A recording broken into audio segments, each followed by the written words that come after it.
My dear Margaret, how I yearn for the comfort of England's countryside. It seems a world away when I gaze at this barren Arctic wasteland.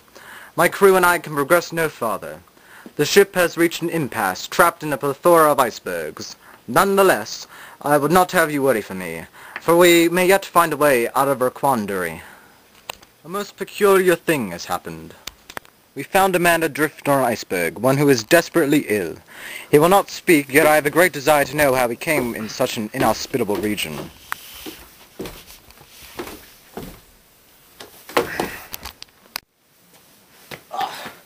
Are you all right, man? The man has regained consciousness, yet he has not said much. Careful, you have not regained your full strength yet. I have sufficient strength to tell what must be told. What I am about to say will sound outlandish to the extreme, but I assure you, it is of the greatest importance. You see, I have made a terrible mistake. My name is Victor Frankenstein. The tale of this catastrophe begins within the walls of Ingolstadt University, of which I was a student. A few years ago, the death of my mother had incited an obsession within me to know the secrets of life and death. Through my time at the university, I had become versed in the science of chemistry.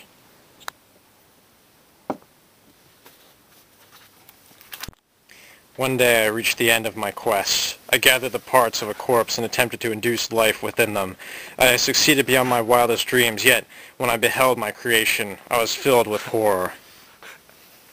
I did not sleep well. I awoke sometime in the night, and to my disgust I saw my creation in the doorway. The creature had escaped. I fell into sickness by morning. After a brief period of convalescence, I decided to return to my home in Geneva.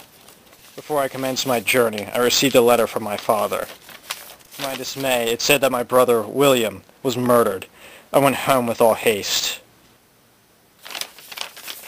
I was near my home, crossing a farmer's field, when I saw for a brief moment what I believed was my own creation. It was then that I realized what had happened. My brother had been murdered by my own creation. I had returned to my family, only to hear that the innocent Justine was to be tried for the murder of William. At her execution I was overwhelmed with guilt. Alas, now there are 2 deaths of my own doing. I had to escape the mountains, away from my family, and away from the hideous life form I brought to this earth.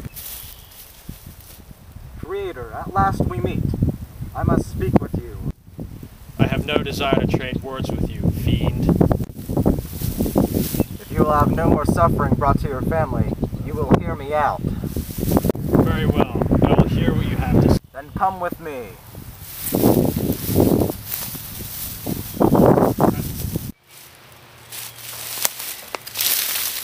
Now I will tell you my story. Ever since I left the university, I have searched for acceptance among humans. However, I was shunned by all those who looked at me. No one would accept me. I became hateful of society and hateful of my creator. If humanity would not accept me, I would fill their lives with misery. And that is why I murdered your brother. Yet now I come before you without hate. I have but one request. Do me this favor, and I will never harm another human for the duration of my existence. All I ask is this. Create a female version of me, so I may have companionship. I do not like the idea of creating another one such as yourself, but if you promise never to hurt another human being again, I will perform this task. Then make haste. I will know when your task is complete. I secluded myself on a remote island in the Orkneys and commenced to work on the female creature. One night, as I neared completion, I gazed outside my window and saw my previous creation before me. It was then that I felt that I could no longer fulfill my task. I destroyed the creature I was working on, in full view of his gaze. The monster left, telling me that his revenge was to be exacted on my wedding night. I left the island the following morning, setting sail to an unknown destination. Once I reached ashore, I was immediately arrested. I did not know the charge, but was informed later that I was accused of murder. I was taken into a room with the victim in it. I was stunned to find out that it was none other than my good friend, Henry Clavel. I was soon in the midst of an illness. I was kept in a cell until such time as I would be fit for trial. Fortunately, I was acquitted sometime later, when the authorities found conclusive evidence of my innocence. My father came to see me, and to inform me of my marriage to Elizabeth, my cousin who was adopted into the Frankenstein family when I was a child. It was the night of our marriage. I sent Elizabeth to wait for me, thinking that the monster meant to enact revenge upon me. Then I heard a scream from above.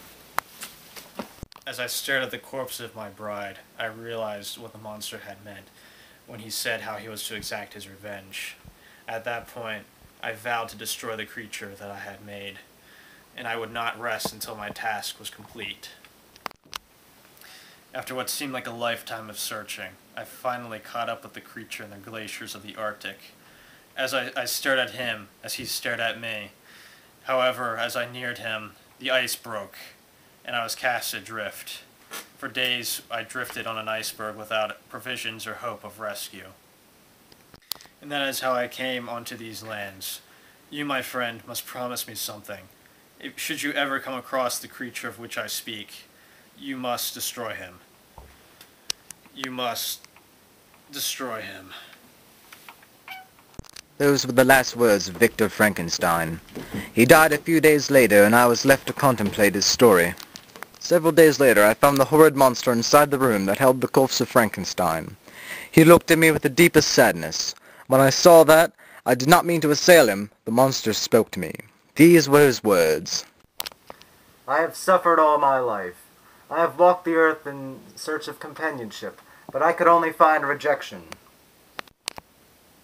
Yet no hardship has been more difficult to bear than this one.